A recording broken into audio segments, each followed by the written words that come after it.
So in the last video I talked about the first line treatment options for hip and knee OA, and in this video I'll be talking about the second line treatment options which can really help with support the first line treatment options. They complement them well and they can also aid in reducing symptoms and improving function. They should never replace the first line treatment options, but they are really helpful in complementing them.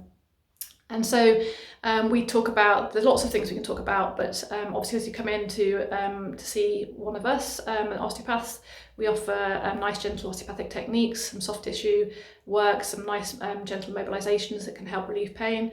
We'll obviously look at the joint above and below the painful joint to make sure they're working properly. And alongside that, we offer laser therapy, which is great tool in the clinic because it's really anti-inflammatory. It brings blood flow and oxygen to the area, it takes away the waste metabolites, and it just supports good joint health. So that's a great complement to the clinic. Alongside that, we have acupuncturists who can also support you with the pain and symptoms of osteoarthritis. And we'll also look at whether you may need some walking aids, whether a cane or some walking poles might be beneficial, whether you need some support for orthotics.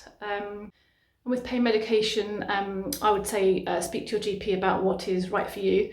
But on a basic level, over-the-counter medications like paracetamol can help for some people in the short term, and they've got relatively few side effects. They may be a good option for some people.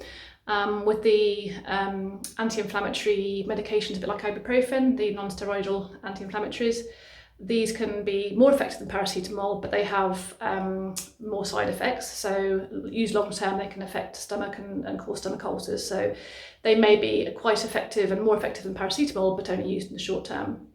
Other medications that the doctor would talk to you about, other things that might not be quite as effective. So the stronger medication, like the opioid based medication, are really not advised for hip or knee osteoarthritis, and can have relatively serious side effects in the future, including increased pain. Other options that you could explore are injections. Again, your GP would talk to you about the options. One would be a cortisone injection, and this can be helpful in the short term in terms of pain relief.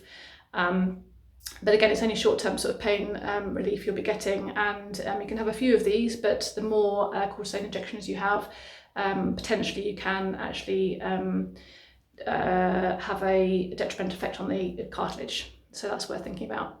Another type of injection that's reasonably common is the platelet-rich plasma injections, and the theory behind those is to help promote cartilage regrowth. However, there's very little evidence for this. However, they can actually, the injections for some people have proven to be quite good in pain relief. So it's in the short term for a few months. So it's worth having a think about that. And then lastly, the sort of third line treatment options is surgery. And this is when the first and second line treatments have been exhausted. And often people, obviously because of pain being very serious, want to progress treatment and look into surgery, but often it's when maybe first line treatment options, they haven't been tried enough. So really sort of stick to an exercise program and make it progressive and increase the exercises and over a longer period of time, see if it helps. And because of the pain, people tend to sort of drop out of these programs, but it's worth exploring for some people when they're in severe pain at the right time.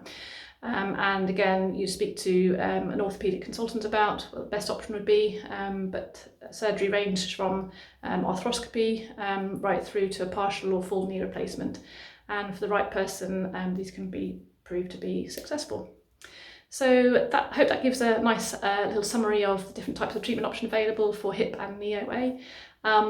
If you would like more advice, I would like to start some treatment in clinic with one of the osteopaths here, we can help, and give us a call.